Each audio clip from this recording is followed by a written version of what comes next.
So I don't know.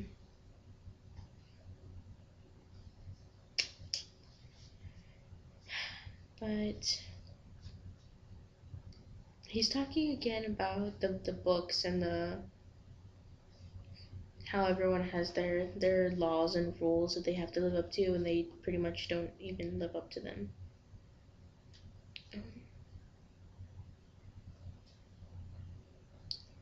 And giving us more examples of this happening in the Board of Education in Birmingham. And for like on 153, this is where I was explaining to you where he says in Chicago the haves slid badly when both a judge and a district attorney muttered that the book of regulations banned attempts to induce the absence of public school students, and growled ominously about an injunction against all civil rights leaders taking part in the development of the boycott. So like here he says the haves start living by their book. They present a golden opportunity to the have-nots. Because the children wouldn't need to be absent. The leaders would be the only people who needed to act. Yeah. So like in trying to throw the book at them, they ended up giving them a loophole. And so that's what I got from when he's always talking about how you need to use their rules against them. And then here in the next one, on starting on 155, he's talking about time in jail. And how it's kind of a good thing sometimes. Because one, it is an act on the part of the status quo that in itself points up the conflict between the haves and have-nots. Two, it strengthens immeasurably the position of the revolutionary leaders with their people by surrounding the jailed leadership with an aura of martyrdom. It deepens the identification of the leadership with their people, since the prevalent reaction among the have-nots is that their leadership cares so much for them and is so sincerely committed to that issue that it is willing to suffer imprisonment for the cause. So by putting him in jail, they make him sort of a hero in the eyes of the local people. So, and then he even goes on to talking about when you're in jail, you get time to write. Time to think. Time to think. So like the Birmingham jail.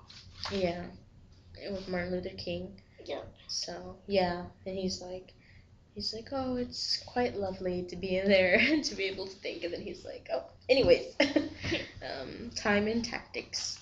And he talks about how you have to have good timing for the organizing, and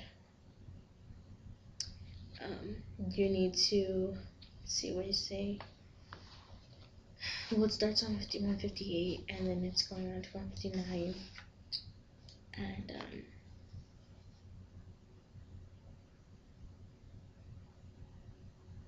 he's saying you need to be able to keep, like you said earlier, keep it interesting and keep them on their toes. So it's all about timing. And he said, the concentration, the emotional fervor, even the physical energy of particular experience that is exciting, challenging, and inviting can last just so long. After a period of time, it becomes monotonous, repetitive, an emotional treadmill, and worse than anything else, a bore. So, like you need to time things out so that it's interesting and exciting for the local people, to keep them from dragging along and getting bored. And so he goes on to talk about that, and then he goes on to start talking about proxies and how they're pretty much the new way of organizing and like negotiating. And he gives a lot of examples too of how they worked. Like in the Eastman Kodak, the fight against Eastman Kodak with the foundation named Fight, and how they use proxies to get the change made that they wanted. So the rest of it is pretty much about proxies and how the last chapter is talking about, it's called The Way Ahead, and he's talking about how the middle class is becoming apathetic, and it's pretty much up to them, to make the changes. And so they they need to like open their eyes and start thinking critically, because they're the mass, and to make any kind of mass reform or change, we need the majority of the people. The majority of the people are the middle class. So, I don't know. Overall, I thought the book was really good. It flowed really well. Yeah, it's an easier read. Yeah. Like, he gets his point across better. Yeah, I think he does. His examples are really good. And I like that he has a sense of humor. Yeah, it's really great. I found myself chuckling quite a bit. And I felt like his experiences were much more relevant to us. Yeah, than some of like Frere's. He could relate them better. Yeah, and like a lot of Frere's were talking about like in other countries, and this is just stuff that took place that we like read about in history, and like the Birmingham stuff and things like that. So yeah. I felt like it was just much more relevant to me.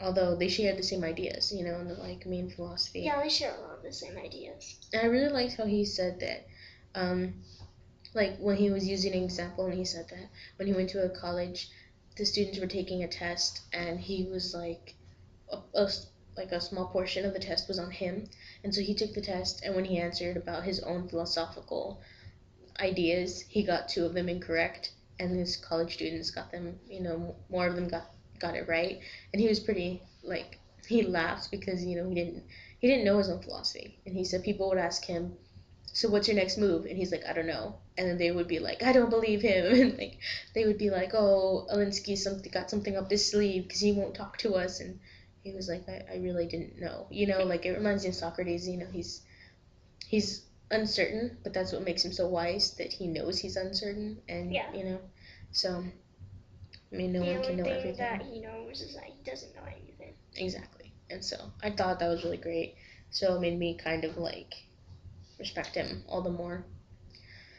So I liked it, and I like Alinsky.